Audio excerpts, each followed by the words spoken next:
Now, if you're just tuning in the first part of this video series, we showed you how not to load a trailer. We showed you some beginner mistakes that can lead to big problems if you happen to go down the road that way. So make sure you go back to that video if you want to load, if you want to understand the right way to know where to load, how to balance a load, and how to get ready before you go down the road. Now today, we're going to actually take a different approach, and we're going to show you how to chain down the equipment once you find that sweet spot.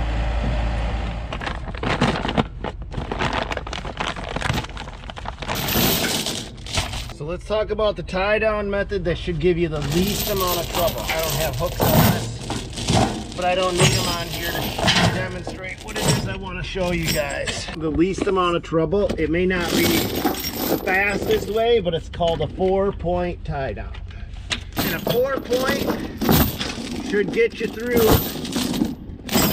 most inspections. Again, I don't have hooks on this, but I don't need them for what I gotta do. So what is a 4-point tie down? Well, a 4-point tie down is, simply put, you chain down all 4 points of a piece of equipment before you go down the road. If it's an excavator, there's going to be a fifth point. Well, I guess that's all the way out, and now full of little tiny rocks, so good job, Stan. Now if you have a loose attachment, so if you're hauling down the road and you have a bucket, and then inside of your bucket is a set of forks, you better have a chain down through. Nothing can go down the road loose. It's all got to be attached. I don't have hooks. I'm not hooking it up. It's not a worry. I know I've told you that, but it's the simplest way to do it, man. Hook one up to there. Hold it tight.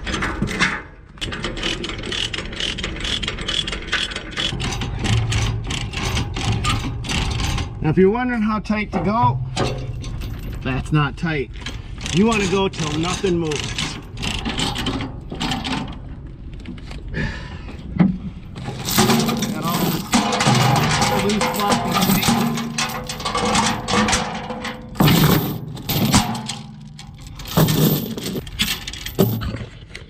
There you go. Now, some guys will go chain up, through, back around, and put one chain in the middle, or they'll put a chain from there. I don't know if those are DOT approved ways of doing it. Let's show you what they're doing, and you guys can just figure out if it's right, wrong, or in between for you guys, but at least you'll know. But this way, if I get pulled over by DT and I got a chain there, I got a chain, same thing going down there. I have a chain on the front going down to my trailer, and I have a 5th or 4th chain on the opposite side going down the road. I know my piece of equipment is secured. If you really want to be careful, then throw a chain over your attachment and secure that. Now, if your attachment is not firmly connected to your machine, you absolutely have to do that. If your attachment is connected to your machine firmly, is the question, do you have to do that? That's a question for the highway patrol, and I guess that may depend on how good of a mood they're in if you get pulled over. All right, this next part, I can't tell you whether it's legal or not, but let's say you get yourself in a bind and you don't have enough chains and binders to do a full 4-point attachment. Well, you can't go down the road lopsided. Let me show you a little tricky trick that you can use.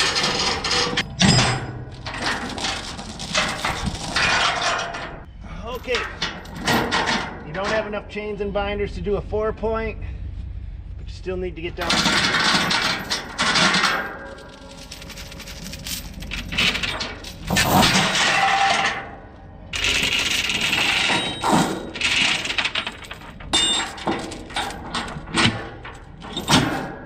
Is this legal? That's a great question. Is it safer than not doing it at all? Well, you figure it out.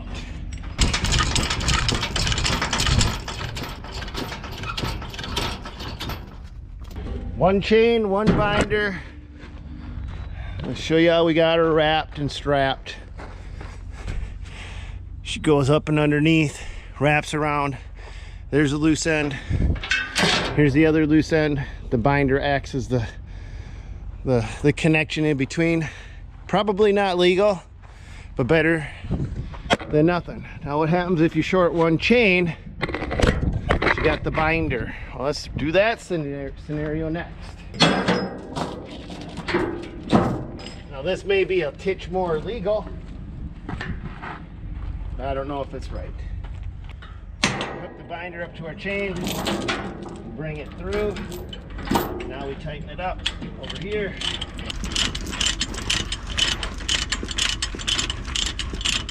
Well, it would help if I actually had the other side chained down. So really, it's kind of important to see how I'm doing this one here. I don't have the front chain down, so technically I'm actually pulling the trailer or the tractor back.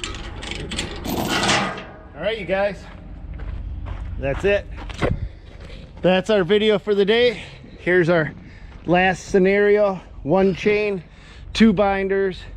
We've done one chain, one binder scenario. We've done 4-point tie downs. So now you guys kind of have some different options as you tying down, going through it. We've got the load balanced.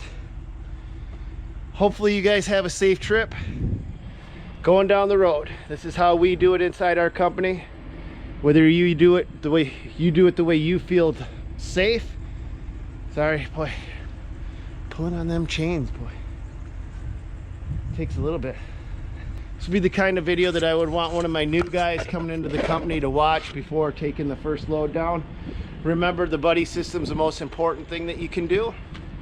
Having someone double check all of your connections, having another fresh set of eyes. That's something that you missed. There's a reason you missed it, and they may not miss it. So before I go down the road, I always like to have someone double check it, or I'll come back after the fact and double check my own work. A few minutes later, I'll walk away, do something else before I go down the road.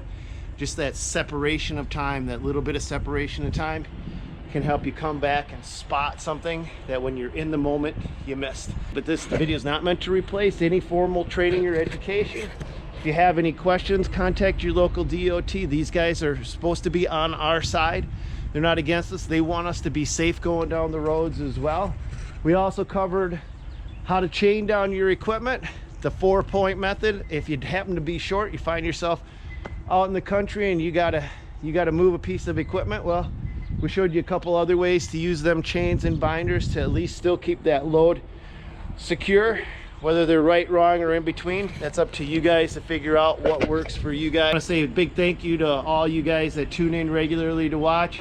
I'm going to start to sprinkle a little bit more how-tos in here. I know I started to move away from that a little bit, but I'm going to throw a couple of them in here every now and then. I don't want to be a know-it-all, but I do want to share what I have learned, right, wrong, and in between. And I want you guys to take everything I tell you with a grain of salt, because there's always more than one way to skin a cat, you guys. And that's it, our video for today. God bless. Go get them, you guys, and be safe going down the road. I'll tell you right now, I don't think there's anything more dangerous about our work than when we get on the road with a bunch of people that probably shouldn't have their driver's license, and we're not just driving a truck, we're hauling a load at the same time. I think that's the most dangerous thing we can do. So I want you guys to be safe. Keep your head on a swivel. Go get them, you guys. Catch you on another one. I didn't think I was going to forget to say God bless. See you guys. On a lighter load, my rule of thumb is to make sure that none of it goes behind the back axle.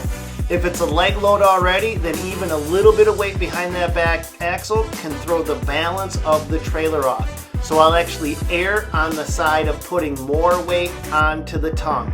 But I'm also being very conscious not to overload that tongue or that truck. I don't want to be in a wheelie position. Great, well, let's see how she rides going down the road. Let's throw you up on the top of the cab and we'll take her down the road. That's one of the things that I always like to do before we get going too far down the road, is give her a little test spin. So let's do that next. Okay, before we get going too far down the road, we're going to test the trailer brakes alone.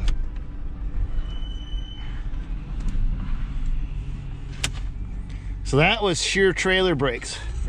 Let's give her one more go. So you can hear them working. Now this trailer has hydraulic trailer brakes, not electronic, so there is a little bit more of a delay versus electronic trailer brakes, which is a little bit more of an immediate response. But we now know that our trailer brakes are working all by themselves, and it gives us that extra bit of confidence. If we have an issue and the trailer starts to get out of control, we grab this first and foremost. Another thing to do is always test your blinkers and brake lights. Give the trailer a go. Turn on your flashers if you're by yourself, and do a once walk around just to make sure that all of your indicator lights are operational.